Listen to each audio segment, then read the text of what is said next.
السلام عليكم، ان شاء الله خاوتي تكونوا بخير ومرحبا بكم مجددا في قناة إكريك تي دي زد لأهم أخبار الجزائر اليوم. الحقيقة متابعينا الكرام، سنتناول اليوم مواضيع وفيديوهات حصرية منتشرة بشكل كبير الآن في العالم العربي. كما تعلمون، رئيس الجمهورية عبد المجيد تبون اليوم يقوم بزيارة إلى ولاية خنشلة، حيث أن هناك برنامج ضخم جدا أطره رئيس الجمهورية يتمثل في إنجاز 59 عملية استثمارية، بما فيها برامج فلاحية وصناعية وتقدر قيمتها ب 95 مليار دينار جزائري. الآن متابعينا، نحن نتحدث عن مشاريع سكنية وتزويد المواطنين من ولاية خنشلة بالمياه الصالحة للشرب، وأيضا من أجل زيادة عملية الحصاد والعمل الفلاحي. أيضا متابعينا، هناك مشروع سياحي ضخم جدا ضمن هذا البرنامج في ولاية خنشلة، فالأمر بالفعل ضخم. وكما ترون كالعادة بالنسبة لرئيس الجمهورية عبد المجيد تبون، السلامة هي رقم واحد قبل كل شيء. مقاتلات من القوات الجوية الجزائرية مجهزة بأحدث التقنيات المتطورة ترافق الرئيس عبد المجيد تبون في الأجواء، وهو على متن طائرته الرئاسية متوجها إلى ولاية خنشلة في زيارة عمل وتفقد. وهذه لحظة الرئيس عبد المجيد تبون يدشن مشروع الطريق الازدواجي الرابط بين ولاية خنشلة في الحدود مع ولاية بادنة. بالإضافة متابعينا الكرام، في هذا الفيديو سنتحدث قليلا عن التحركات الفلاحية والزراعية التي تشهدها الجزائر الآن.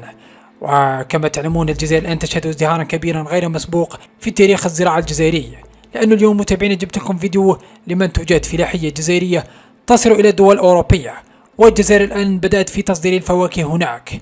أيضا متابعينا راح نشوفوا فيديوهات أخرى تحدث في العالم وتفاصيل أنا متأكد أنكم لأول مرة ستسمعونها، لأنه هذا المنظم متابعينا كشف أنه كيف تقوم دويلة الإمارات بدعم دولة الكيان. هناك معلومات لأول مرة ستسمعونها. أيضا متابعينا، هناك المصريين الآن أصبحوا يستحون من جنسيتهم المصرية بعدما قام الرئيس عبد الفتاح السيسي بإهانتهم أمام الدول العربية أمام العالم وسقوطهم بعد عملية قتل الجنود المصريين عند الحدود مع إسرائيل. أيضا متابعينا، هناك مفكر وعالم مشهور جدا في العالم يقول بأن مشروع زوال إسرائيل بدأ بالفعل، لأنه كيان الآن في ورطة كبيرة جدا لا يمكن تصورها. كل هذه الأخبار سنشاهد فيديوهاتها بعد قليل، ولكن قبل أن نفعل ذلك من فضلكم متابعينا الكرام لا تنسوا الضغط على زر الإعجاب والاشتراك في القناة وتفعيل جرس الإشعارات. ومن دون إطالة دعونا نبدأ في تفاصيل أخبارنا لهذا اليوم. دعونا نشاهد وصول منتوجات فلاحية وزراعية جزائرية إلى دول أوروبية وتحديدا إلى فرنسا وإلى مارسيليا، حيث أن الجزائر مستمرة بالذكاء الاصطناعي لتوكل الخبز الدلاع الجزائري يدخل مدينة مارسيليا بقوة كما تشاهدون في هذا الفيديو. أيضا متابعينا دائما فيما يخص بالمجال الزراعي والفلاحي الجزائري، متابعينا الله يبارك في الجزائر من كثرة المنتوج والقلوب الصافية. تجار يتبرعون بالخضر والفواكه للمواطنين، الله يزيد عليهم الخير ويعم كل الجزائر. وش كاين خوتي؟ وش كاين اليوم؟ وش كاين؟ خوتي الباطل ليالي البيع قال لك تحت الصدقه كثرنا من الدعاء. رامي بيعوا فيها ب 400 5000 سعودي، احنا رانا نصدقوا فيها. هذا واش كاين؟ ليالي البيع ليالي البيع. والآن متابعينا الكرام، دعونا ننتقل إلى الخبر الآخر ونشاهد ما قاله المناضل السياسي المغربي الشريف الذي يدافع عن القضية الفلسطينية. وكما راكم تشوفوا خوتي، هذا الشخص يعني راه لابس الكوفية الفلسطينية، وهو دليل على أنه مساند للقضية الفلسطينية ومناهض للكيان الإسرائيلي. يقول متابعين بأن الإمارات الصهيونية تعطي أسرة كل جندي إسرائيلي قتيل 50,000 دولار، وكل أسرة جندي أسير 20,000 دولار. يعني متابعين هذوك الجنود اللي أسرتهم المقاومة الفلسطينية تقوم دولة الإمارات بإعطاء 20,000 دولار لعائلتهم، والجنود الذين قتلوا في الحرب تقوم دولة الإمارات بإعطاء عائلتهم 50,000 دولار. يعني تخيلوا متابعينا المبالغ التي تقوم بها دولة الإمارات والتي تعطيها للكيان الإسرائيلي. ويقول أيضا متابعينا بأن الإمارات هي ظل الكيان الإسرائيلي كما ستشاهدون في هذا الفيديو. الأنظمة العربية تعين على حماس، تحرض على حماس، مولد حماس، تساعد إسرائيل. الإمارات دارت لكل أسرة، كل أسرة قتل فيها جندي إسرائيلي 50,000 دولار. هذه كل أسرة جرح فيها جندي إسرائيلي 20,000 دولار. بل إنهم عرضوا أن يقاتلوا مع إسرائيل، وإسرائيل قالت لهم لا تحرجون. ماك تبارك الله كمامرهم زوينين بزاف غيبانوا مفروزين وغيتعرفوا. ومع ذلك إخواننا. أما بخصوص مصر متابعين وما يحدث في مصر بعد عملية قتل الجندي المصري على يد الجنود الصهاينة، هناك متابعين مواطن مصري يقول بأن الجنسية المصرية أصبحت عار في عهد السيسي، كما ستشاهدون في هذا الفيديو. أعلن أنا حسين بديني مصري الأصل تنازلي وإحساسي بالعار للجنسية المصرية. لم يعد في داخلي أي إحساس بإني مصري، خصوصا عندما نرى الجيش الانقلابي الخاين اللي دمر البلاد والعباد ودمر حتى مصر، بالإضافة لتواطؤه وتآمره مع الكيان الصهيوني. أنا لم أعد مصريا حتى لو كنت بتكلم اللهجة المصرية. مصر بقت عار على كل من لديه قلب ينبض ودم يجري في عروقه، عار على كل من لديه جزء حتى ولو بسيط من الرجولة والنخوة والشرف. مصر بقت عاهرة بكل ما تحمل الكلمة من معاني، والعهر الأكبر بيقع على عاتق الشعب المصري اللي ساكت وبيتضرب بالجزمة وبيتضرب بالكرباج وما بيفتحش بقه، حتى لما بيشوف أهلنا في قطاع غزة أطفالهم بيتحرقوا وهم أحياء. مصر لم تعد بلدي وأنا لم أعد مصريا. والآن متابعينا دعونا نشاهد المفكر والعالم الأسترالي يقول بأن نتائج الحرب على إسرائيل في ورطة كبرى ل4 أسباب، وهو بروفيسور في عالم العلوم السياسية وأستاذ في جامعة شيكاغو ل40 سنة. يتوقع بأن هناك انهيار لدولة الكيان في قادم السنوات، ويقول بأن الكيان الإسرائيلي الآن في ورطة كبيرة جدا، كما ستشاهدون ما قاله متابعينا البروفيسور جون ميرشايمر. Now, I want to talk about the consequences of this for Israel, United States, and for Iran. And as I said to you, I believe that Israel was the big loser here. Now you're saying to yourself, why is that the case? Number of reasons. First of all, the Israelis are back in Gaza. They got out in 2005. Ariel Sharon, as you all know, is no shrinking violet. He's at least as tough an hombre as Benjamin Netanyahu. He pulled out because Gaza's a hornet's nest. Well, the Israelis are back in Gaza. They have no way of getting out at the moment, and they have no solution to the problem. They've made Gaza unlivable. What are they going to do? The Palestinians are not leaving. What are they going to do? They're running the place. They're in deep trouble. Second reason the Israelis lose, you have to understand how the Israelis think about deterrence. And this is a very smart way of thinking about deterrence. I'm not being critical of Israeli thinking here. What the Israelis believe is that their deterrence depends on escalation dominance. Escalation dominance. That means if somebody whacks me and I whack them back, I whack them back harder than they initially whacked me. In other words, as we go up the escalation ladder, I dominate. Escalation dominance.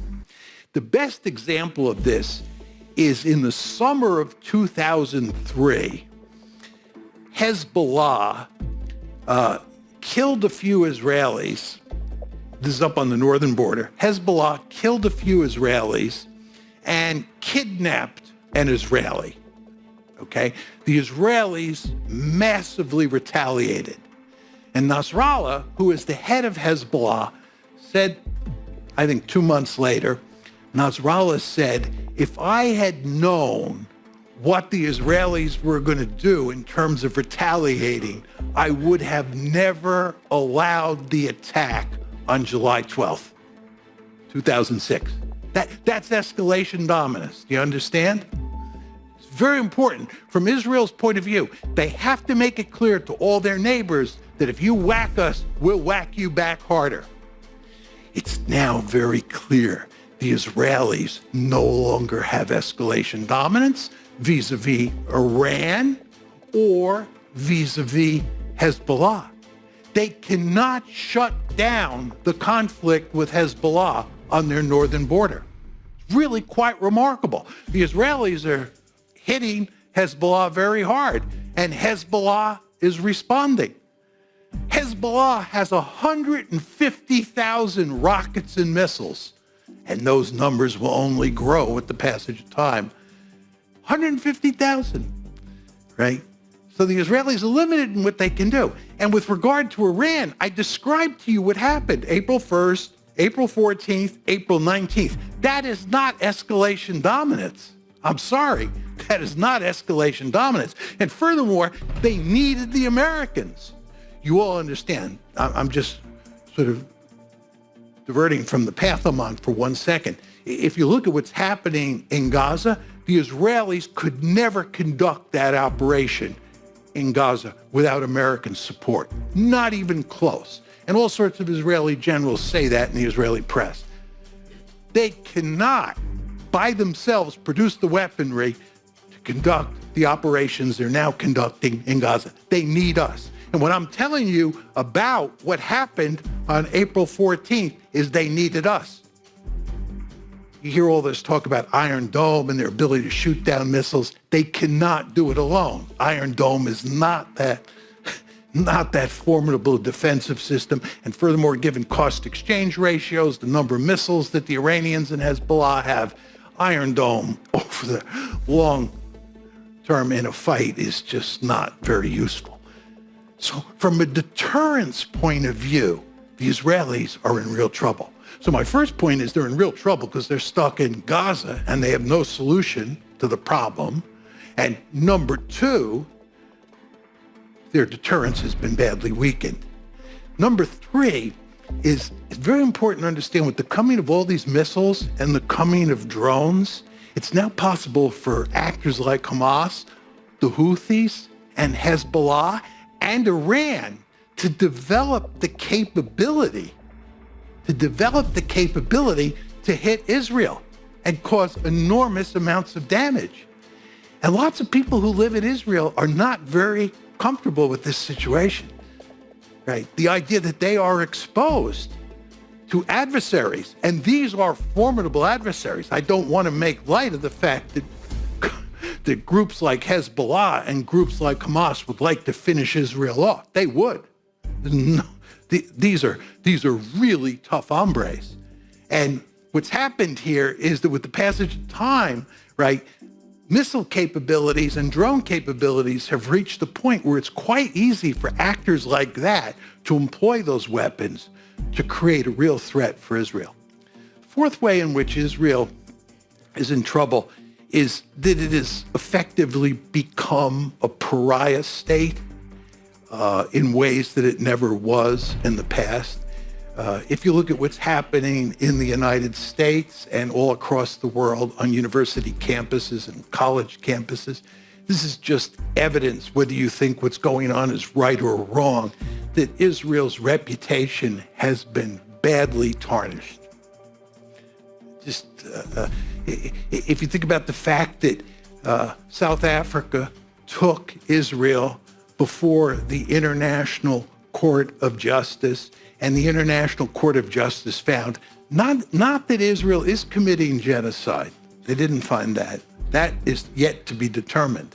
But what the International Court of Justice did find is that there is sufficient evidence, there's enough evidence to think that Israel might be committing genocide. And if you look at polls inside the United States, it's truly remarkable how many people, especially Democrats, believed that Israel is engaged in genocide. There's a recent poll that shows that 56% of all Democrats think that Israel is committing genocide. Think about that. 56% of Americans polled think that Israel is committing genocide. There's another poll that talks about Biden voters. that shows that 57% think Israel is committing genocide. 27% are not sure. 57% think Israel is committing genocide. 27% are not sure. And then 15% do not believe Israel is committing genocide. This is quite remarkable. When I think about how I thought about Israel, and virtually everybody I knew thought about Israel when I was a young boy and I was a young man, and how virtually everybody I know now thinks about Israel, a fundamental transformation has taken place. It's really quite remarkable. And the idea that the Jewish state is being accused of genocide is really quite remarkable. This is a sign of big trouble. And the use of the apartheid label is used increasingly. And this is not going to change because the situation